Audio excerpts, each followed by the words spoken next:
Jujur apa keceplosan? Bapak Kepala BGN yang baru dalam pernyataannya menyatakan bahwa program MBG ini adalah tendernya politik Bapak Prabowo. Ini seperti ini bergizi pernyataannya. Adalah tender politiknya Presiden Prabowo. Rencanakan jauh-jauh hari, disampaikan di momen kampanye. Bapak jujur apa keceplosan Pak? Karena ini sesuatu hal yang mungkin ditutup-tutupi ya Pak ya sama kakak Bapak sebagai Kepala BGN yang lalu di program MBG ini. Tapi Bapak sudah terang-terangan bahwa program MBG ini adalah tender politiknya Bapak Prabowo. Bagaimana menurut Anda? Coba ya tulis di kolom komentar. Ini jujur apa keceplosan? Belakangan ini, pemerintah daerah di berbagai wilayah terlihat semakin agresif mengejar wajib pajak. Ada yang memasang stiker besar di tempat usaha bertuliskan belum terdaftar objek pajak. Bahkan di Nusa Tenggara Timur, kendaraan yang belum membayar pajak dipasangi stiker dan tidak bisa membeli BBM subsidi. Lalu, kenapa sekarang banyak daerah bergerak lebih agresif? Salah satu penyebab yang ramai dibahas adalah kondisi keuangan daerah yang semakin tertekan. Pada APBN 2026, pemerintah pusat memang menurunkan alokasi transfer ke daerah atau TKD menjadi sekitar 692,9 triliun. Di sisi lain, Kementerian Dalam Negeri mengungkapkan ada puluhan pemerintah daerah yang bahkan kesulitan menganggarkan gaji PPPK hingga akhir tahun. Artinya, ruang fiskal sebagian daerah memang sedang sempit. Dalam kondisi seperti itu, pendapatan asli daerah atau PAD menjadi semakin penting. Tidak heran jika banyak pemerintah daerah kini lebih aktif mendata usaha yang belum terdaftar, menagih tugahan pajak, hingga menerapkan berbagai langkah untuk meningkatkan kepatuhan wajib pajak. Meski begitu, belum ada pernyataan resmi pemerintah yang menyebut kebijakan penagihan pajak yang lebih agresif ini merupakan akibat langsung dari penurunan TKD. Namun, kedua fenomena tersebut memang terjadi dalam periode yang sama dan memunculkan banyak perdebatan. Menurut kamu, apakah Pemda sekarang memang lebih agresif mengejar pajak karena anggarannya semakin ketat? Tulis pendapat kamu di kolom komentar. Kabar mengejutkan datang dari Bank Indonesia.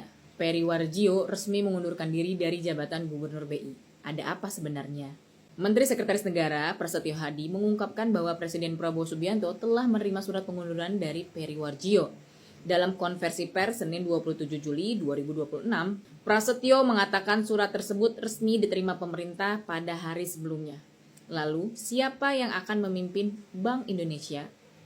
Sesuai Undang-Undang Bank Indonesia, Deputi Gubernur Senior BI, Destri Damayanti, secara otomatis ditunjuk sebagai pejabat sementara Gubernur Bank Indonesia. Selama menjabat, Destri akan menjalankan seluruh tugas dan kewenangan Gubernur BI hingga proses penunjukan gubernur definitif dilakukan sesuai mekanisme yang berlaku. Hingga saat ini, pemerintah belum menjelaskan alasan dibalik pengunduran diri Peri Warjio, sehingga kabar ini langsung memicu perhatian pelaku pasar dan masyarakat. Menurut kamu, siapa sosok yang paling layak menjadi Gubernur Bank Indonesia berikutnya? Tulis pendapat kamu di kolom komentar. Yaitu Indonesia itu belum pantas punya kebun binatang ya. Karena apa?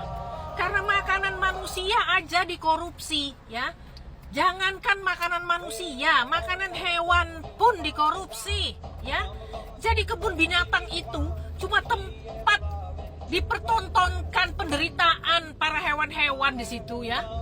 Ini kurang ajar banget ini si biji Hairul Anwar ini pantas dimasukin ke dalam kerangkeng kebun binatang itu jancuk itu ya.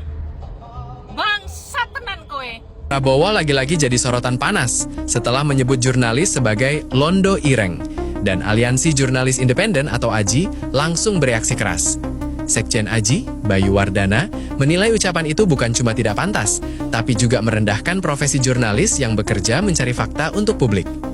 AJI bahkan mendesak Presiden Prabowo menyampaikan permintaan maaf secara terbuka. Bayu juga mengingatkan, daripada menyerang jurnalis, pemerintah seharusnya fokus bekerja dan menyelesaikan masalah rakyat yang masih menumpuk. Sementara itu, Prabowo sebelumnya menyebut pihak-pihak kritis seperti wartawan, pengamat, dan LSM sebagai sosok yang ia kaitkan dengan istilah Londo Ireng.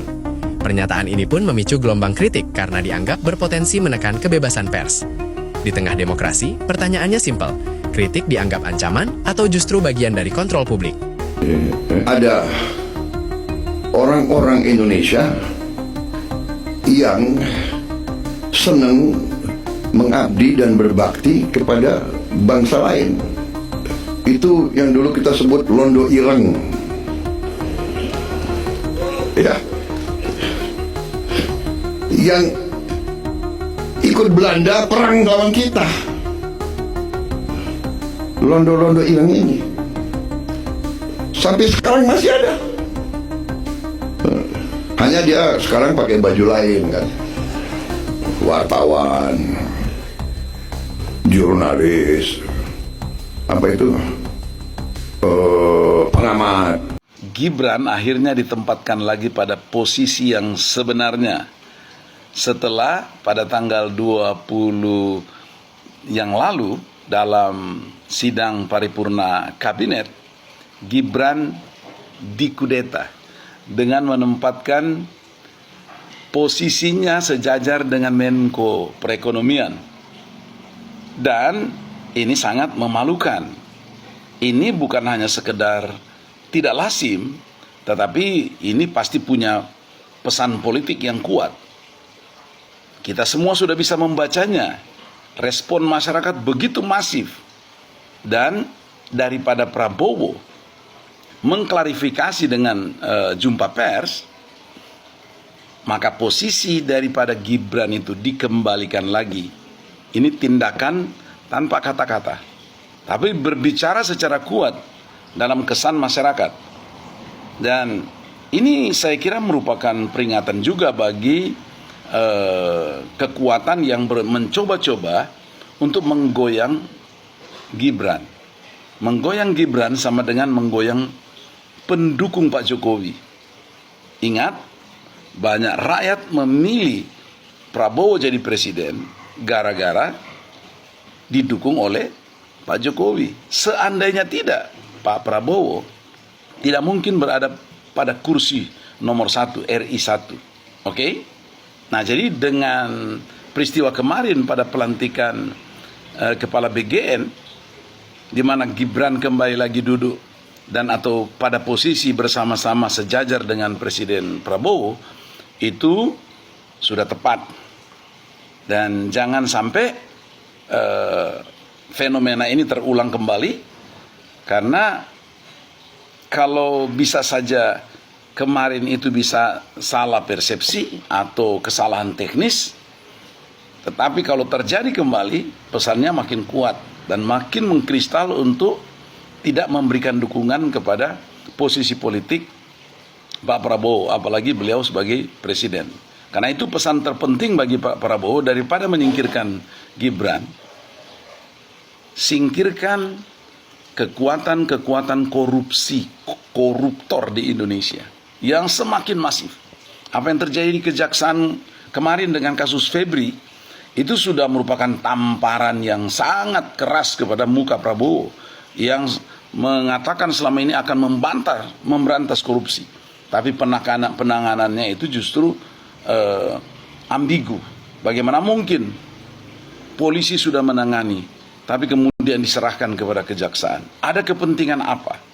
Dan Prabowo jangan cuma berani berpidato, tapi seperti yang dikatakan Pak Mahfud, kemudian beberapa pengamat dan para politikus, ahli hukum yang lain, Prabowo itu harus turun tangan. Kalau Prabowo tidak turun tangan, maka pidato-pidato Prabowo selama ini dianggap hanya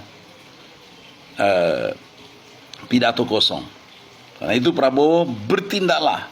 Kita mendukung siapapun jadi presiden asal berantas korupsi dengan berani, dengan tegas, tapi juga harus berbasis kejujuran untuk membangun bangsa ini menjadi bangsa yang kuat, bangsa yang kaya raya, benar-benar kaya, masyarakatnya sejahtera. Salam Indonesia kuat, NKRI harga mati. Saya tanya, apakah masyarakat di Banyuwangi sudah sejahtera, padahal tambangnya ini ada di depan mata, di depan di gunung apa di mana?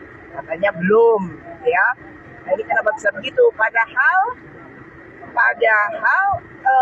pemerintah daerah punya saham di sini. Apakah punya saham dong sih udah dapat dividen ya? Kalau udah dapat dividen dengan produksi emas yang begitu banyak dari tahun 10 tahun ini, Banyuwangi seolah menjadi panggung kunjungan para tokoh nasional. Beberapa waktu lalu ada Bapak Zulkifli Hasan, ada pula Kepala Bakom RI, Bapak Kodari yang meluncurkan radio merah putih, dan bahkan yang terakhir ada Ibu Titi Soeharto meninjau kawasan Tumpang Pitu.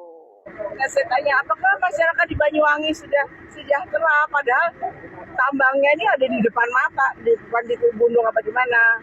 Katanya belum, ya. Nah, ini kenapa bisa begitu? Padahal pemerintah daerah punya saham di sini. Apakah udah? Lah, gimana ini ya Wangisian? Bu Titi aja bingung, apalagi kita. Masyarakat Banyuwangi, terutama yang ada di sekitar tambang emas Tumpang itu pasti lebih bingung. Mereka kan yang paling merasakan dampaknya, mendapatkan efek negatif dari tambang tersebut, diantaranya polusi, entah itu polusi debu, hasil ledakan, ataupun suara bising yang ada di tambang tersebut, ya kan? Tetapi mereka kenapa masih tidak sejahtera juga? Inilah yang dinamakan pemerintahan bingung. Pemerintahnya bingung, anggota DPR RI-nya bingung, masyarakatnya juga bingung. Muncul pertanyaan publik, selama ini Banyuwangi seperti berantai mendapatkan penghargaan, ya kan? Tetapi di Banyuwangi